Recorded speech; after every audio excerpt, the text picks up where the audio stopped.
Episode 41 of the Star Wars Newsnet Timeline Show is here. Luke, we got to think. We're 9 episodes away from episode 50, so we got to think of something fun to do for the 50th episode. We got to figure out what it's going to be. We need to go through the spreadsheet, figure out exactly what episode 50 is going to be, and then just do something for it. It's like, I don't know what I we're have going to do. recalculated This it. is just In the past, like yesterday, I was a little bored at work, so I did do some work on our other thing we're doing, and the spreadsheet too. So it should be pretty accurate.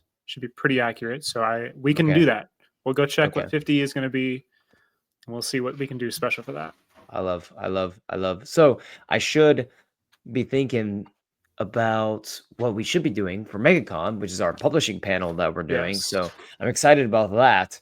And I'm gonna check out what you were working on before, and then we'll do some more fiddling around with it. And I'm sure we'll be finalizing things up to the last little bit, when it comes to everything. So thankfully, MegaCon opens like 4 o'clock that Thursday, so I can always go in, make some copies of some things at school, get some work done there. We should be fine. But today we are talking about episodes 9, 10, and 11 of Young Jedi Adventures Season 2, and you're probably all thinking, what? 3 episodes of YJA here? But that's just because we're trying to get this out of the way so we can move on back to some publishing, keep it pushing forward. And Luke, I have to say, love these kids. We got some quality. Looking forward to being back on the publishing side here next week. Looking forward to be back on the publishing side. Exactly. We mean absolutely zero disrespect to Young Jedi Adventures, but when you spend 25 episodes with them in season 1, and then you got 11 more here, we've spent like our good allotted amount of time with them, and I'm ready for something else. So yes, I am really looking forward to this episode and talking about them, and then I am also really looking forward to talking about other things. So yes, absolutely. So part 1 of dropped my look at that.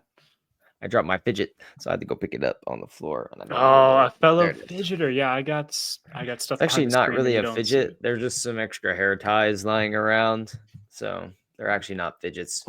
I got to bring these to school to give to one of my girls who said she ran out of hair ties. So I'm like, all right, we're giving her some hair ties for basketball so she can make sure we're good to go. So anyway, thank you, Janelle, for supplying goods. Anyway. Moving on. Part 1 is called The Missing Life Day Feast. And guess who's back? The Gangles, of course. And our good friend Joe, the Wookiee. And here we learn that the people we love are worth celebrating. And that's not weak or soft, because Salak, the leader of the Gangles, we find out, has a little nephew named Daynal.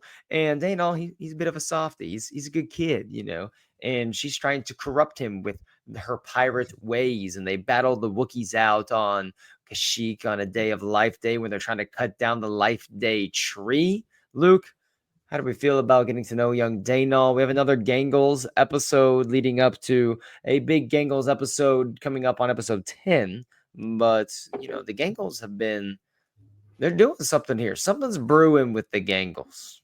They are in rare form in these last 3 episodes. I feel like they have kind of taken the spotlight as our main villain, really the whole season 2. I think we've talked about them quite a bit, but it does not slow down in these last 3 episodes. So big stuff for them. Daynal, he's a cool kid. He's really trying to figure out his own way. He doesn't want to just follow on anti-Salak.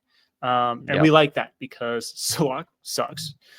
Daynal, he really struggles with how to, come into his own. But I like that the writers even did something cool here where the Trandoshan guy gets to hang out with the Wookiees. Historically, bad blood between these two species. But in the end, we do get Daynal celebrating Life Day with the Wookiees. Is he the only Trandoshan in history to celebrate Life Day with the Wookiees on Kashyyyk? There's a great deep lore question. I'm gonna go with yes. I haven't heard of any other ones doing this, so I mean he's probably one of Until a proven kind. otherwise. Until proven Yeah. otherwise, I don't think he realizes what he has accomplished here. So Joe has a brother named Rudy, Joe being the Wookiee, and Rudy gets captured by the Gangles.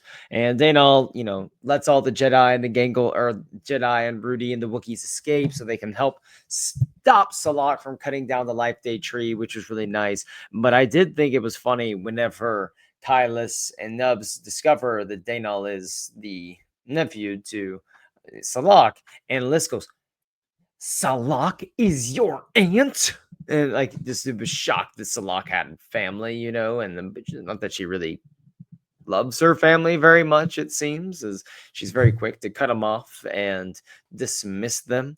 I also have to point out that I just love every second of Toe to Joe that we get. The little critter he's just great. Hey, boss.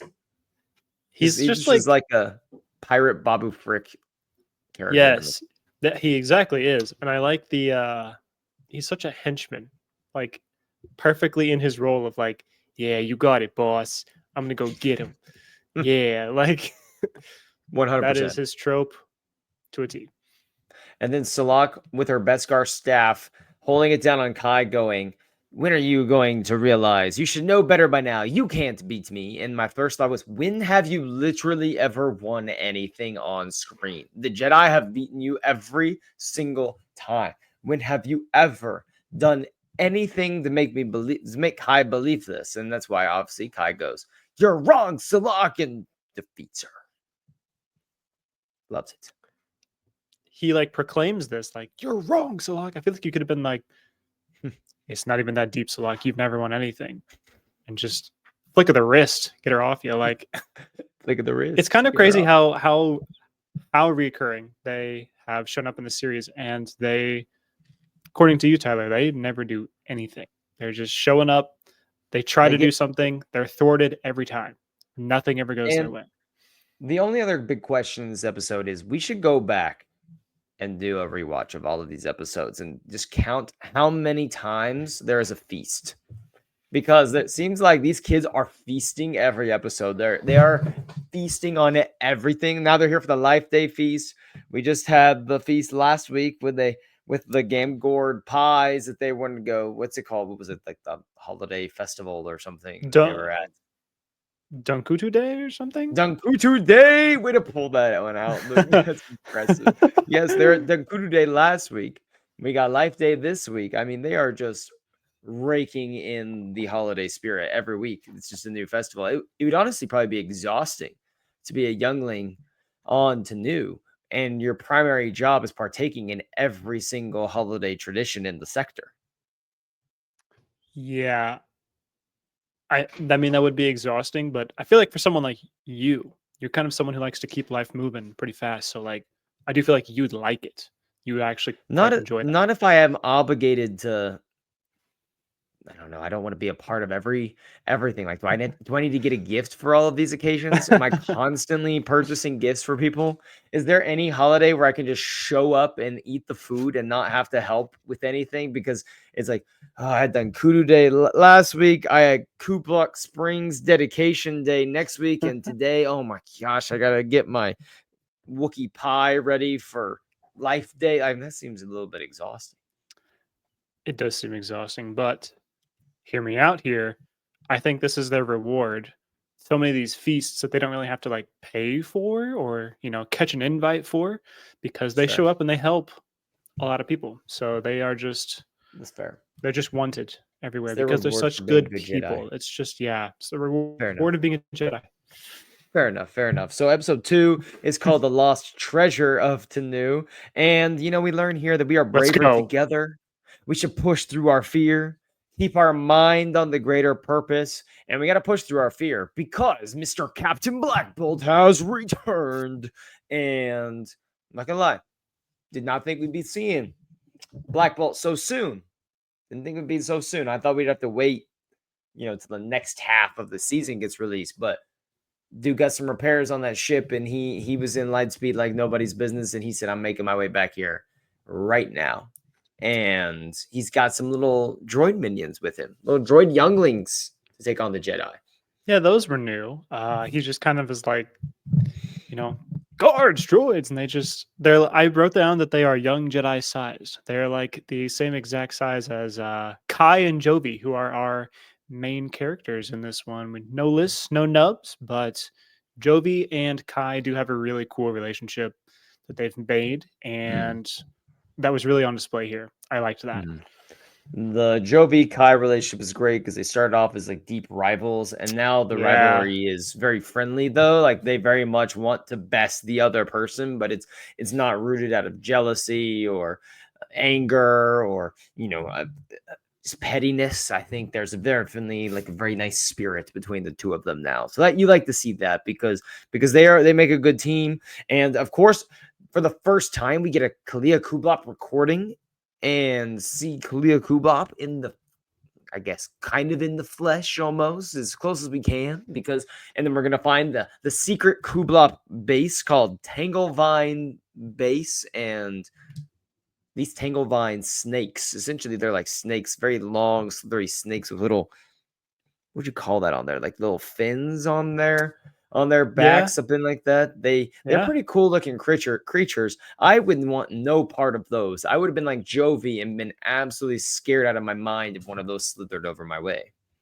And you know who was even more scared of them than Jovi was Captain Black Bolt himself.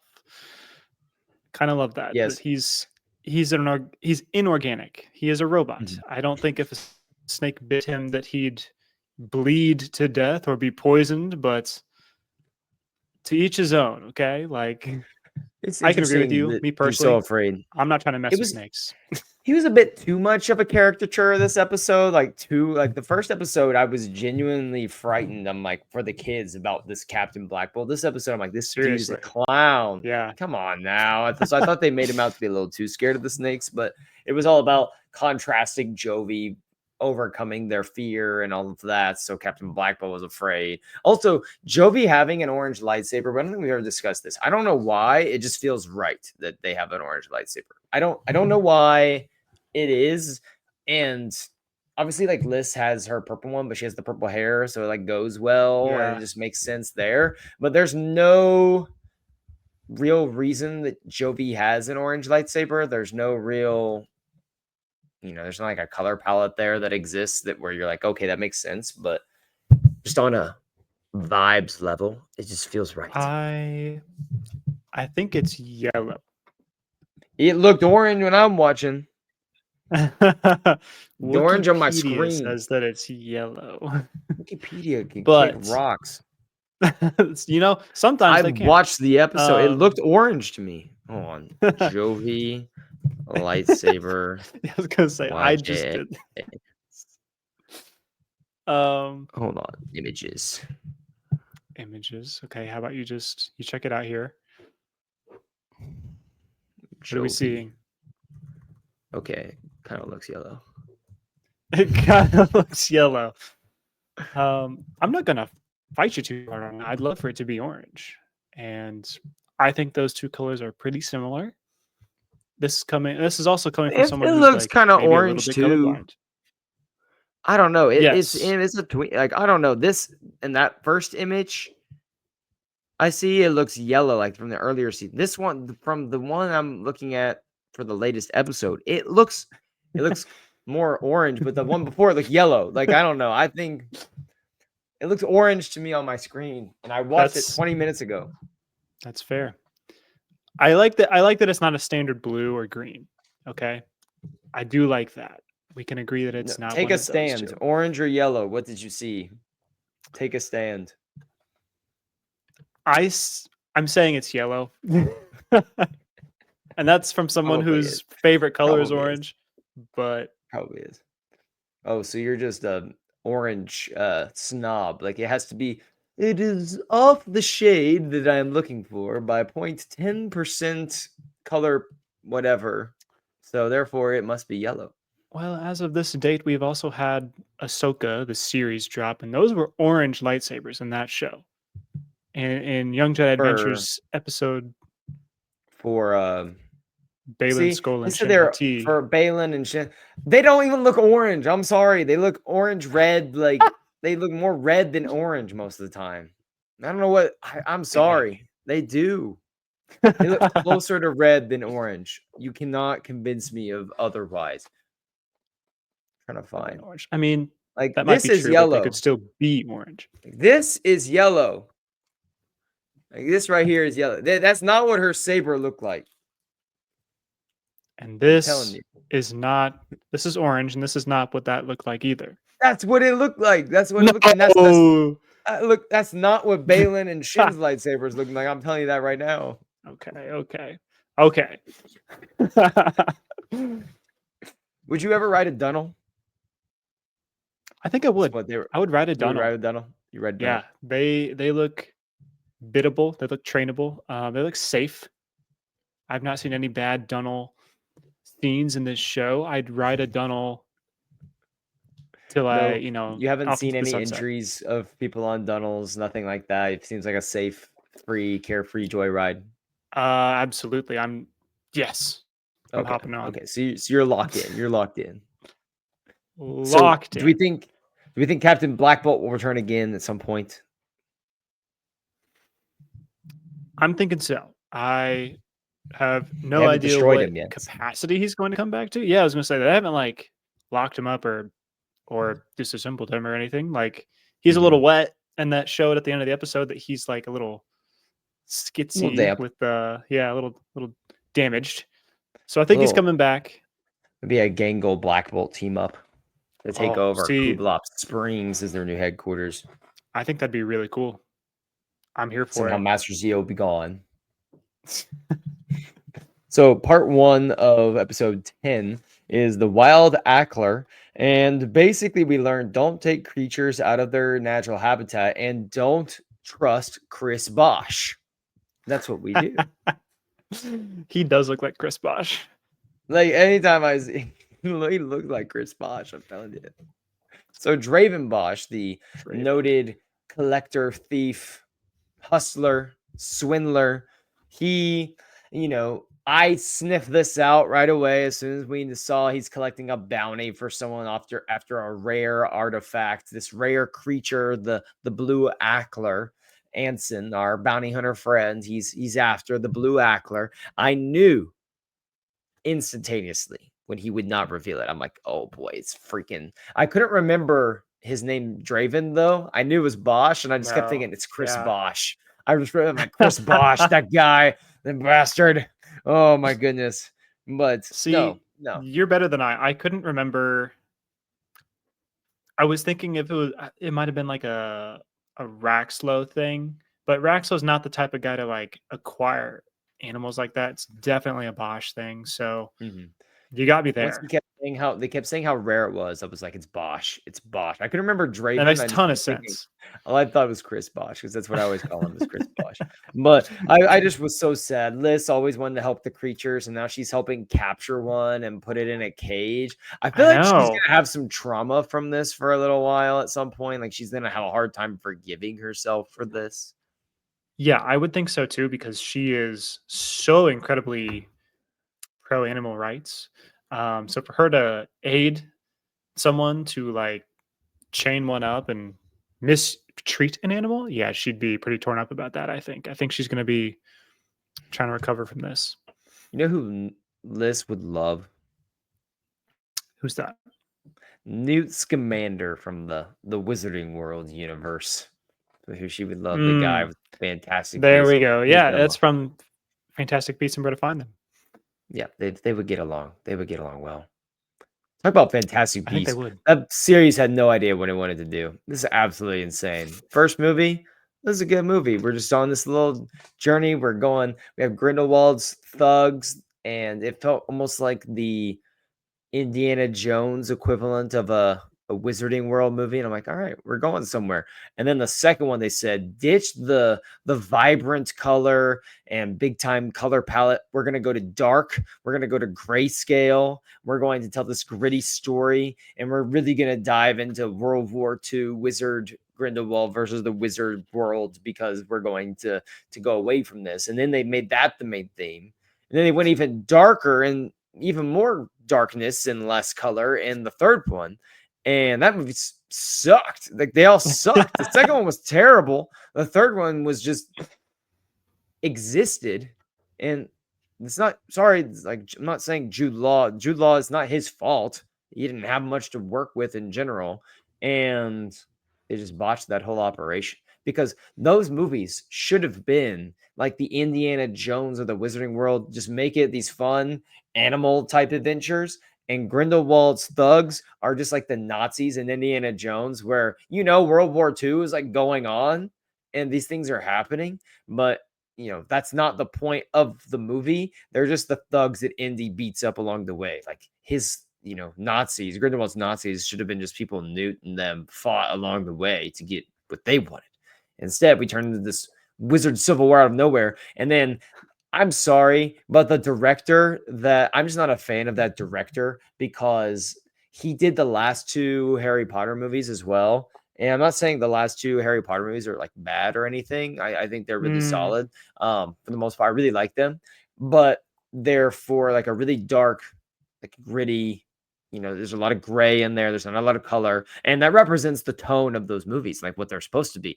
This one, there's no way Fantastic Beasts should not have been that.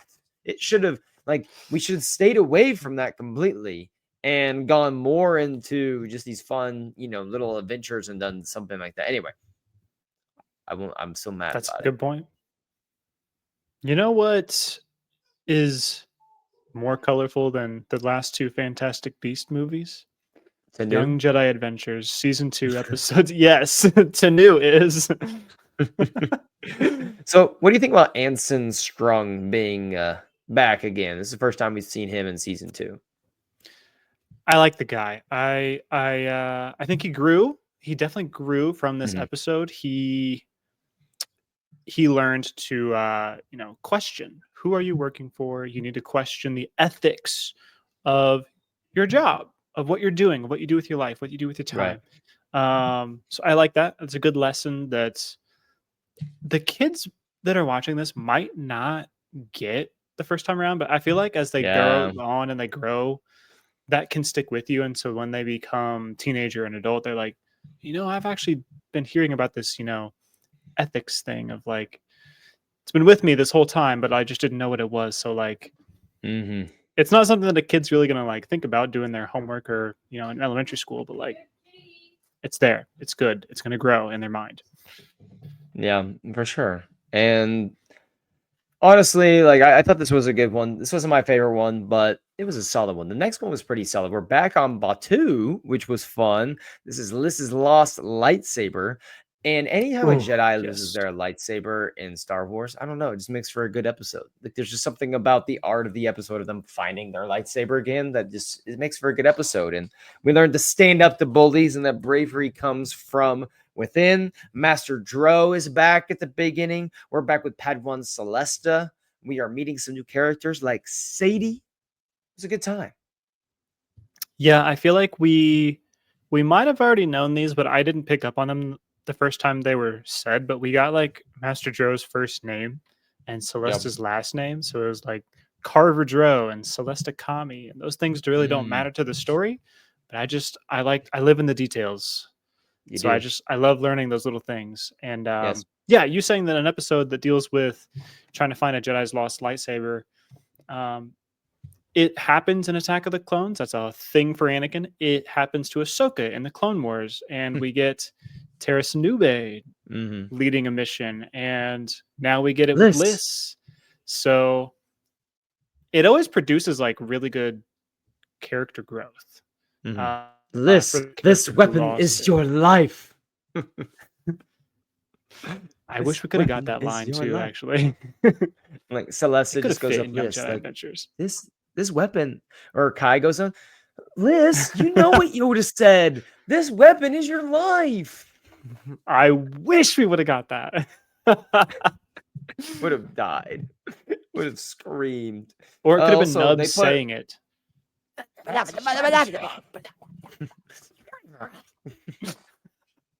So we had Ronto wraps in this episode. So apparently Ronto wraps have been not only mentioned, they're eaten. We see them eat them. Yes. Like they eat them. And we witnessed them. So apparently they've been a staple at Batu for hundreds of years and been delicious for hundreds of years. Did you sample a Ronto wrap when you came down to visit Man, few that is years ago? going on 6 That years. would have been that was 6 years ago. Well, That at the was end of Rise of Skywalker. 2025, it'll be 6. So yeah, it's definitely been 5. That was wow. I was like, that was Rise of Skywalker. Yeah. 2020, 1, 2, Wow. 3, 4. Shoot. We should have started the timeline show then. We would, you know how far we'd be by now. Actually, the High Republic didn't exist, so never mind. We would have had to go back that would have anyways. like really messed things up, honestly. The High I don't think Republic. I don't know if I sampled one or not. I don't really remember. Got to be honest. I don't think you did. The breakfast Ronto I don't wrap. think so. The breakfast Ronto wrap, though. Is it even better? Oh, it's delightful. You gotta get one. Someday, Janelle and I will have Disney passes again once we're done with this whole thing called the wedding, and we save up for that, and then we figure out apartment situations, and then we got to save up to go to Scotland because her brother and his fiance are wanting to get married in Scotland in early 2027. Right now is the plan. So we got to go from doing our wedding, then we got to 8 months later we're going to Scotland, and then that's after I'm paying off grad school. It's a whole ordeal. Luke. Yeah. Hopefully, you could use more credits. Need some credits. If I survive grad school, Luke, I'm telling you, my class on Thursday, I sat here like this. They're talking about finance stuff, and it would have been in your wheelhouse, but they're going through like all the numbers and they're crunching numbers and budget things. And I am great at interpersonal skills, great at culture building. I'm great at reading people. I'm great at building and developing. But when you're trying to get me at 8:00 at night after I was up at 6 a.m. for basketball practice to focus on the spreadsheets, and you're just talking to me on Zoom about the numbers, I struggle. I struggle hard. But it would have been your wheelhouse because you're like Mr. Math guy. So. I wish I could have been there. You would have been like, it was right up my alley. Really. My default whenever I am struggling in class is I get on my phone and I check the box scores for the games that I missed, and then I look up and really don't know what's going on. So that's what happened. Thankfully, finance. Oh boy, I dropped him again. Man, you dropped twice. You're kind of like Liz dropping your lightsaber here. Oh, we got the species of Bing Quadraneros. I'm just saying that's Bing Quadraneros. We saw him again. Yes, they live that long. I'm just saying that now. Anyway, so Sadie, the kid that steals Liz's lightsaber, they confront her, but really she just stole the lightsaber because she wanted something to stand up to this bully named Pac, who's been giving her a hard time. But listen, Celesta, they give her a little pep talk, and they go face down Pac, who stole the lightsaber from Sadie. And she had this cool moment where she's doing these little lightsaber twirls and spins with her little stick that she has, and ultimately gets the lightsaber back from Pac and shows Pac what's up. And somehow this Pac kid has a ship, so she flew away. So everyone's got a ship. I was gonna say, what's up with the children getting like cars? Because Nash famously is just a child with our young Jedi, and she's got the equivalent of a car, just drives around the galaxy, and Pac does too. Pac kind of confused me. Pac looked. I live in the details. I just said this, so I'm like, what kind of species is Pac? Looks Mirielon, same thing as like Vernestra Row or Barris Offee, but that species is famously green. As we know from watching the episode. I thought you were about to drop a nugget on me. Like, this is the first confirmed pink-looking Mirielon in galactic history. I don't know. I didn't look it up that far, TBD. But when the person isn't green, I'm like, that can't be a Mirielon then, can it? So let me check real quick. There's gotta be like a minority species of pink Mirielons, right? There has to be. Believe it. I could believe it. Pac is Mirielon with purple skin. Purple. I can't do colors. I mean, that's what this episode says is purple. I don't know if I would have called it purple. It's probably purple. It's probably purple. It just blends together sometimes, you know. It's probably purple. Maybe a nice magenta. Wow. Okay, so like, Loki, our first Murielon that's not green. I don't know. Maybe I can't think of any others. Canon events just happened. I really love can't it. either. Okay, we got it. We moving on. That's. I mean, we can't get anything else from this episode after that. I mean, honestly, I think we did cover that pretty well. So the next episode, episode 11, I was extremely disappointed by the second half of this episode, but not really at the same time. And but the first half of this episode was a banger, like an absolute banger. Oh yeah, because the Gangles actually won something, and they took over for real the pirate tower, notorious like pirate neutral zone, Yarm Tower, and they just took it over. So this is ours. And our Jedi were there. Our good friend Chig was there. He's worried about having to work for the Gangles now because they took over the tower as their headquarters. And our friends escape, but the Gangles do control the tower. Like they control the tower. They added more ships to their arsenal, more workers to their Gangle pirates. Okay, so this is something I was going to bring up. Is that last point? Is that actually in episode 9 or 10, one of the previous ones before this, we saw that they had added people to their roster. Right. They had added like they did some recruiting, and yeah, they had done some recruiting because there was an episode earlier where they did recruit some more Gangle members. And then they were thwarted by like Chig and others, but I'm guessing some of them just decided to stay on a little bit. Of course, reap the rewards. But we do see it. So we get here's a couple of things we got from this one.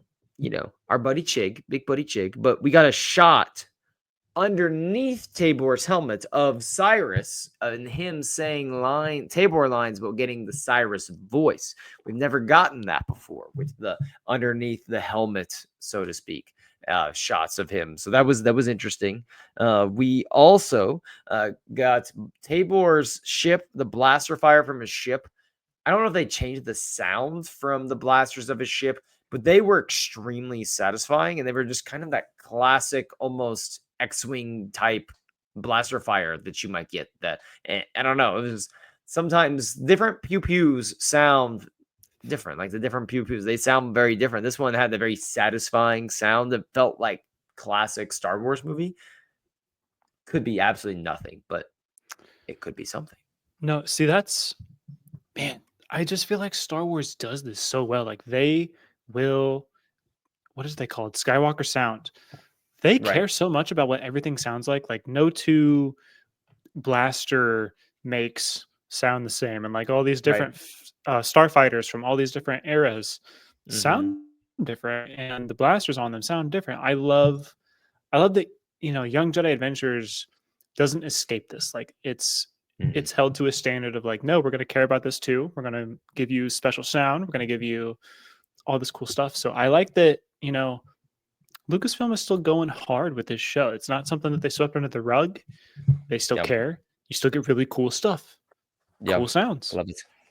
So at the end, basically the Gangles say like they may have escaped, but we won because we now have the tower. We've expanded our fleet. They're growing. And Yarm Tower getting dangerously close to Tanu. I'm wondering season 2 finale, season 2, is the Gangles try to take over like Kublop Springs, take over Tanu completely. I could see that. I think the Gangles have been built up in these first 11 episodes to be a very recurring threat, and now they have really like gained a crew. They've gained a home base. They've got the cruiser. They really could be a formidable foe. They really could strike against Tanu and like be a threat. Whereas when it's just Salak, Speeds, and Tota Joe, 3 people, they're not taking over my boy Tanu. But I want a Tota Joe plush toy. I need a Tota Joe Funko Pop right now. A Tota Joe life-size figure from Hasbro. They That would announced be like good. their next live stream. Everyone's like, "What are we gonna get? What's the new joint?" They're like, "We're coming to you live with the first look at the Toda Joe figure." They Crowd would goes do that, wild. or they'd give you the Lucasfilm, 7th edition of Clone Trooper. Clone Trooper X. So, or Star Wars Celebration. We're coming out into the main stage. Everyone's like, "Are you guys ready to see what the future of Star Wars is?" Everyone thinks, "Oh my gosh, is Ryan Gosling going to come out because he's going to be in Star Wars? Is Daisy Ridley about to walk out? Is Sean Levy walking out right now? Is John Boyega coming out? Is he back? Is Ian McDermott walking out saying that he's going to be reprising his role and some sort of flashback sequence? No. It's just a picture on the big screen of none other than Toda Joe. The future The crowd of Star goes Wars. wild. Yeah. The crowd goes insane. It's Roll it Toda Joe. again. Roll it again. Oh boy. So that was a good episode. That was my favorite one. That's my favorite one. Yeah. That was probably better than how they ended. And for Patrick part episodes. 2, the jumping jetpack. Maz Kanata makes her way to Tanu, and we learned that Marla the junk trader was actually one of great adventures with Maz Kanata at one point, which threw me through a loop, threw Kai through a loop, because he refused to listen to Marla throughout the entire time because he couldn't not think of her as just the junk trader woman. But I will say, Luke, let me ask you this. Maz is maybe the most notorious pirate in galactic history. Is that fair to argue? I think that's fair to say. She is one of the most influential on the entire galaxy pirates that exists, maybe the most.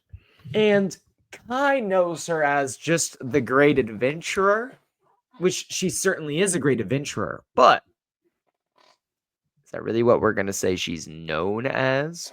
Hold on. You marinate on that. It got really dark here really fast, so turn on the light. But I can hear you, so just go for it. No, that's all good. Adventurer is certainly, maybe that's a positive connotation you could give to what a pirate really is. So much. I think something I could maybe put this akin to would be Jod telling the kids in Skeleton Crew that he's an adventurer. I could see him definitely like making that little stretch of the truth. I think, if you're trying to conceal the fact that you are a pirate, that's probably what you'd go for, is like, I'm just an adventurer and traveler. So if Maz is not really wanting to out herself, but she's so famous though. Everyone knows who she is. She is pretty famous. Canon is famous, so maybe just chalk it up to Kai being a child and has not I'll chalk it up to that. learned about that yet. Well, I don't know. What's the name? What's the kid? What's the guy from the Phase 2 comics? I mean, he's a Padawan, and he wants to become a pirate instead of a Jedi at first, and joins up with Maz Kanata. Like the whole High Republic Adventures comic is centered around him, or centered around her. Who is it? What's the name? Sav Mulligan. Yes, Sav Mulligan, centered around her being part of Maz Kanata's pirate gang. And Sav Mulligan is a Kyuzo. You know who else is a Kyuzo? Embo. There's our connection back to Mando and Grogu, which is going to be a High Republic somehow tied in movie. Anyways, it's going to be a High Republic centric movie. So Marla kind of goes wild. Is she a secret Mando? She basically uses a jetpack to get Maz Kanata out of a bunch of sap when they're trying to go track down the jetpack that got loose. And Kai's over here like, oh my gosh, I keep making things worse. And Marla's over here cleaning up my mess. Yeah, I feel like the past all episodes of the show have shown us that Marla's, maybe I'm like reading this wrong, but I feel like she was like clumsy and like kind of not very like with it. So I kind of understood why Kai has this view of her. But for her to like just turn on a dime and she's just like awesome at physicality. I was like, I'm with you, Kai. I didn't see that. I actually don't. There's nothing against you, man. I'm not gonna lie. I still find Marla to be kind of creepy. Kind of creepy? She's kind of creepy to me. What's creepy about her? Just, I don't know, the way she talks, the way she walks, She the way has she a acts. strange voice.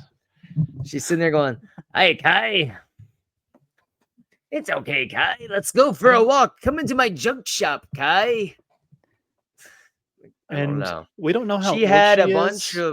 bunch of 8-year-olds stay overnight at her house to help her clean because she was worried about a ghost. She might be canceled at this point. Honestly, I don't know. Marla just gives me the creeps. Maybe it's because she looks like a rodent. Like, actually looks like a rodent. And yeah. It might be she is a Chadra fan. She kind of just like a overgrown mouse, honestly. That creeps me out. She doesn't. That creeps me out. Yeah. I think that's fair. All right. Well, we are done with Young Jedi Adventures season 2 for now. We will await any news that we might get. It's on the end of the show as we know it. Moving on will be, what did you say, Monster at Temple Peak? Yes. Okay. And I looked it up while we have been talking. Episode 50 is currently slated to be a discussion about Mission to Disaster by Justina Ireland, who is ending her Star Wars career this year. Yes, this is true. This is true. Wow. Love Justina Ireland, so I love her. I hope that book goes out with a bang. I hope she goes out with a nice bang in Star Wars. So check out the Star Wars Newsnet channel for all talks on Star Wars. We will bring you a pod on Tuesday. Miguel and I did a brief podcast about 5 ideas for shows that have been floating around / we came up with, and should Disney or should Disney not move forward with any of these ideas for their next live action slate. Some of those ideas. Were these animated shows or just just live action? Just live action. Pure live action. Oh, just live action. Okay. Just pure live action. Gotcha. What should we do next? Where should we go? Should we announce any of these? Things like that. So we came up with 5, went through that, and had a good time. I was incredibly shocked by what my number 1 pick was after we started talking about it more. These are more like fleshed out ideas for the most part. We didn't do any like Old Republic type stuff because we all want that. Everyone wants higher Old Republic, but I kind of want that more on a cinematic movie scale than a show. But anyway, more to come on that. Join us for Star Wars Newsnet Live every Thursday night, 10 o'clock Eastern time. We will catch you later. Like and subscribe to the channel for Light and Life. And for now, we are still all the Republic.